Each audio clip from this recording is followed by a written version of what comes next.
Доброго времени суток, дорогие рукодельницы! Я рада вас вновь видеть на своем канале. Сегодня мы с вами будем вязать вот такой вот красивый, плотный и простой узорчик спицами. Перед началом вязания не забудьте подписаться на канал, чтобы не пропускать дальнейшие мастер-классы. И я вас также приглашаю в свои другие социальные сети, ссылочки на которые я оставлю в описании под этим видео, и они будут в закрепленном комментарии. Переходите, буду рада вас там видеть. Ну а теперь давайте приступим к вязанию нашего узора. Я буду продолжать вязать свое полотно. Вы будете начинать, как обычно, вязание с первого ряда. Узор будет везде одинаковым, то есть в каждом ряду без изменений. То есть первый ряд, первую петельку мы с вами снимаем кромочную. Следующую петлю провязываем лицевой. Снимаем. Теперь между следующими петельками в промежуток вот сюда вытягиваем одну петлю, и теперь раз петля, два, и за заднюю стеночку мы провязываем лицевую. Снимаем.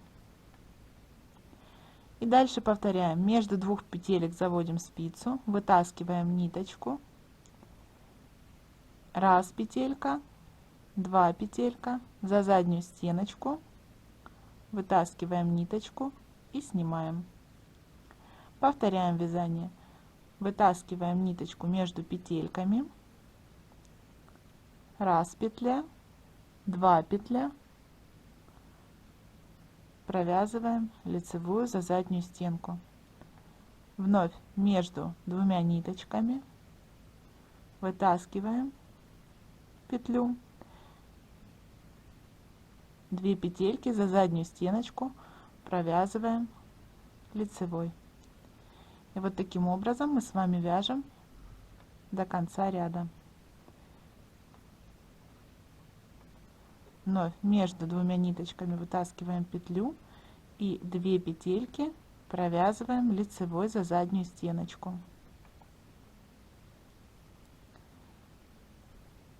Вновь между двумя ниточками вытаскиваем петельку,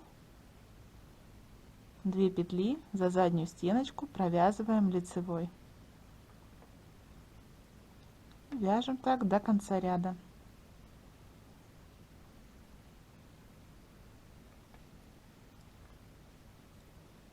Между двумя ниточками 2 петельки провязываем лицевой. Между двумя ниточками вытащили петлю и 2 петельки, за заднюю стеночку лицевой. Вот, подбираемся к концу ряда. Последние 2 петельки провязываем лицевой и кромочную, как обычно, провязываем изнаночной. Разворачиваем вязание и повторяем узор. То есть первую петлю снимаем, дальше вторую петельку провязываем лицевой, и теперь узор точно так же между двумя ниточками вытаскиваем петлю, 2 петельки провязываем лицевой за заднюю стенку, снимаем. И поехали так вязать до конца ряда. Когда доходим до конца ряда, последнюю кромочную провязываем изнаночной. И таким образом мы повторяем весь узор. На этом мое видео подошло к концу. Надеюсь, что вам оно понравилось, и этот узорчик вам пригодится. Если это так, тогда ставьте лайки, пишите ваши комментарии и подписывайтесь на канал, чтобы не пропускать мои дальнейшие мастер-классы. Ну а я с вами прощаюсь. До новых встреч. Пока-пока.